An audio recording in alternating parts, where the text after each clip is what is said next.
अयोध्या में चारों तरफ उत्साह है। लोग गाने बजाने के साथ भगवान राम का स्वागत कर रहे हैं, मंगल गीत गा रहे हैं। भव्य नगाड़ों और घंटों से चारों तरफ राम धुन सुनाई दे रही है। राम भक्त प्राण प्रतिष्ठा को लेकर आतुर हैं, इसको एक त्योहार की तरह मना रहे हैं। ऐसे में रामनगरी की भव्यता को करीब से देखने के लिए भारत समाचार की टीम मौजूद है। देखिए खास रिपोर्ट।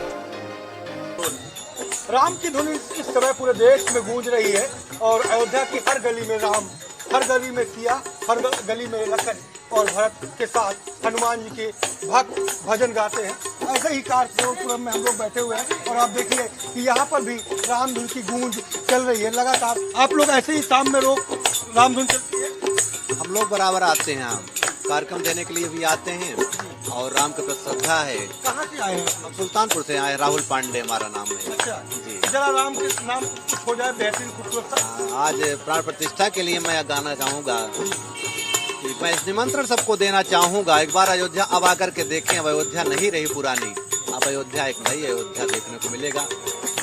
सज गई अयोध्या नगरी, अरे सज गई अयोध्या नगरी, मेरे राम आ रहे हैं। सज गई अयोध्या नगरी, मेरे राम आ रहे हैं। सज गई अयोध्या नगरी, सज गई अयोध्या नगरी, मेरे राम आ रहे हैं। सज गई अयोध्या नगरी, मेरे राम आ रहे हैं।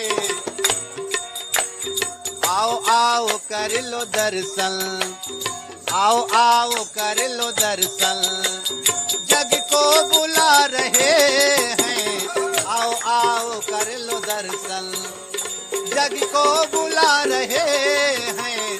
सज गई अयोध्या नगरी, मेरे राम आ रहे हैं।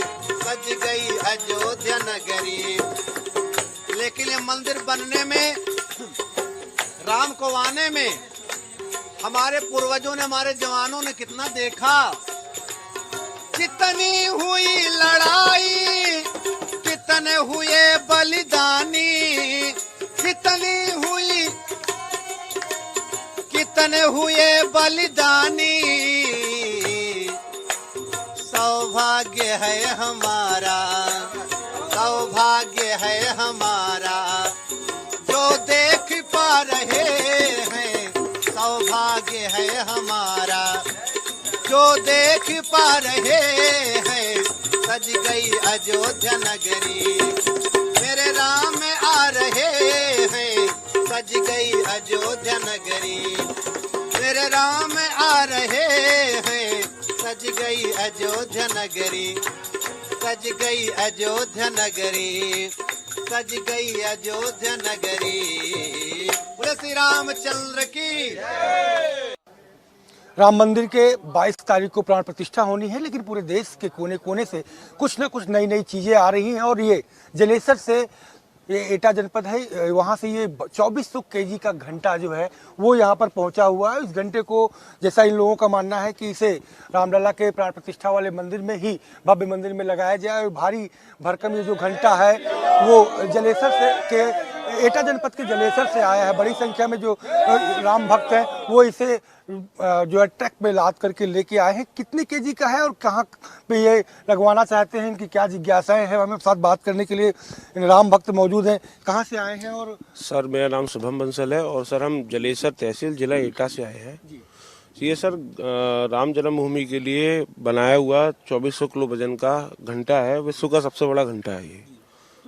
कैसे निर्मित करवाए, कब कैसे दिमाग में आपका आया कि ये इतना बड़ा घंटा हम वहाँ राम जन्मभूमि लेके चले? सर हमारे स्वर्गीय श्री आदरणीय विकास मित्तल जी जो चेयरमैन थे, उन्होंने जिस दिन राम जन्मभूमि का फैसला आया था या बनने की जब तैयारी हुई थी, जब से उन्होंने ये संकल्प लिया था कि मैं राम जन्मभूमि में विश्व का सबसे बड़ा घंटा लगाऊंगा। क्योंकि जलेसर घंटे के लिए ही विख्यात है और घुंघरू के लिए विख्यात है। पीतल के नहीं, घंटे और घुंघरू के लिए। पूरे विश्व में जितने भी घंटे पीतल के लग रहे हैं या अष्टधातु के लग रहे हैं, आप केदारनाथ कह लो या पशुपतिनाथ या और किसी भी मंदिर में, तो 90% तक जलेसर द्वारा निर्मित ही है।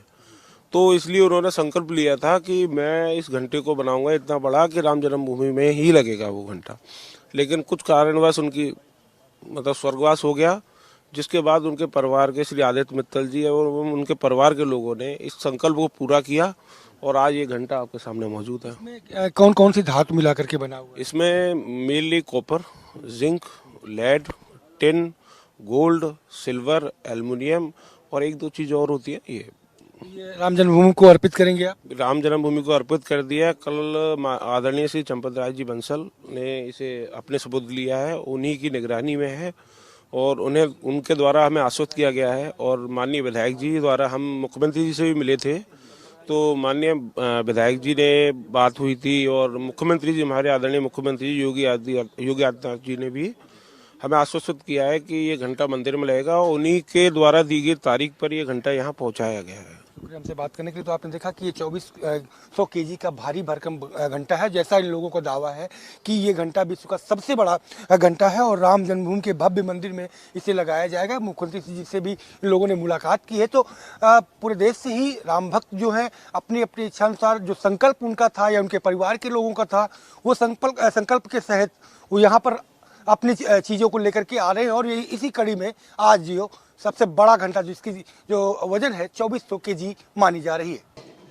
उत्तर प्रदेश के अयोध्या में भव्य राम मंदिर का निर्माण और प्राण प्रतिष्ठा 22 तारीख को है, लेकिन गुजरात इसमें बढ़ चढ़कर हिस्सा ले रहा है। और यही वजह है कि गुजरात के अहमदाबाद से अखिल भारतीय डबगर महासमाज की तरफ से एक भारी भरकम नगाड़ा उत्तर प्रदेश के अयोध्या पहुंचा है, राम जन्मभूमि पहुंचा है। और सबसे बड़ी बात यह है कि 500 केजी का ये नगाड़ा और इसका जो व्यास है वो 56 केजी का है। क्योंकि पीएम नरेंद्र मोदी खुद गुजरात से आते हैं और ऐसे में गुजराती उन्हें कितना प्यार करते हैं ये खुद दर्शा ही रहे हैं कि इसका जो पूरा नगाड़े का जो व्यास है वो 56 इंची इसीलिए रखा गया है क्योंकि देश के प्रधानमंत्री नरेंद्र मोदी अक्सर 56 इंच का जिक्र अपने सीने के तौर पर करते हैं। तो ये नगाड़ा राम जन्मभूमि के मंदिर परिसर में लगे, इसको लेकर के यहाँ तक पहुँचे हैं। हम लोग इनसे बात करने का प्रयास करते हैं। आखिरकार इसका जो व्यास है वो 56 केजी और वजन 500 केजी कैसे, क्या कारण? 56 इंच का जो व्यास है वो क्या है कि गुजरात से हमारे प्रधानमंत्री जो है वो हर बार जिक्र करते हैं और कई बार हम लोगों को भी हुआ है कि 56 इंच जो उन्होंने बताया उनकी छाती का, तो हमें कहीं ना कहीं ऐसा लगा कि हम नगाड़ा भी बनाएंगे तो उनकी छाती के व्यास जितना ही बनाएंगे। और इस नगाड़े का वजन रखा गया है 500 किलो। उसका जो लोहे का बॉडी था वो 350 किलो का है। उसके ऊपर हमने 150 किलो का कॉपर प्लेटिंग किया है। उसके ऊपर सोने और चांदी से ग्लेटिंग किया हुआ है। दूसरी बात कि ये जो नगाड़ा है उसको रखने के लिए कहीं ना कहीं आगे पीछे करने के लिए इतना हैवी वेट है तो वो हटाया तो नहीं जाएगा एक दो लोगों से, तो हमने रथ बनाया हुआ है। वो रथ जो बनाया, रथ के पावर स्टीयरिंग वाला रथ बनाया हुआ है ताकि उसको धक्का मार के कहीं से भी ले जाना है तो आराम से ले जा सके। उसका वेट भी 800 किलो वजन है। और उसको आप देख रहे होंगे कि चारों तरफ पीतल की घंटियां लगाई है ताकि अगर ये नगाड़ा जब भी आरती के समय बजेगा तो घंटियों के साथ में बजेगा, अपने आप घंटियां बजेगी। तो यहाँ राम जन्मभूमि में बात हो गई इसे रखने के लिए। हाँ, यहाँ पर हमने तकरीबन 4 महीने पहले हमारे समाज में से आए थे, वो चंपक राय जी से मुलाकात हुई थी। उनके पास बहुत हमने जिक्र किया था कि हमारे जो डबगर समाज का प्रतीक है और हम वर्षों से म्यूजिक इंस्ट्रूमेंट बनाते आ रहे हैं, तो हमें कहीं ना कहीं मंदिर के अंदर कुछ ऐसी चीज़ हमें रखने दीजिए कि ताकि हमारे समाज का वजूद बना रहे। तो बाद में उन्होंने बोला ऐसी क्या चीज़ रखे, तो हमने सोचा कि हम नगाड़ा लेकर आए जो बड़ा होगा और हमारे प्रधानमंत्री की छाती की जितना व्यास जितना बनाएंगे हम, इस तरह से उनको बात करी थी। तो उन्होंने बोला ठीक है आप लेकर आ सकते हैं और आप रख सकते हैं यहाँ पर। बहुत शुक्रिया हमसे बात करने के लिए। तो आपने देखा ये नगाड़ा, अभी मैं और दिखाने का प्रयास करता हूँ कि नगाड़े के साथ साथ उसका जो रथ है वो भी खासा बेहतरीन बनाया गया है। और नगाड़े में जो छोटी छोटी घंटियाँ लगी हुई है, जब नगाड़ा बजाया जाएगा तो ये घंटियों की धुन अपने आप बजेगी। तो कहीं ना कहीं सुरमई अंदाज और शाम या सुबह जब भी भगवान राम की आरती होगी, उनका पूजन होगा, अर्चना की जाएगी, तब ये घंटियाँ और उसे सुरमई बनाएंगी। तो बेहद खूबसूरत ढंग से बनाया गया। इसमें सोने और चांदी की प्लेट भी लगाई गई है। तो अखिल भारतीय डबगर समाज के द्वारा गुजरात से के अहमदाबाद से लेकर के नगाड़ा, भारी भरकम नगाड़ा भगवान राम के चरणों में प्रस्तुत करने के लिए लाया गया है। और यही उम्मीद के साथ कि वो भगवान राम की प्राण प्रतिष्ठा के साथ ही उस भव्य महल में ये भी भव्य नगाड़ा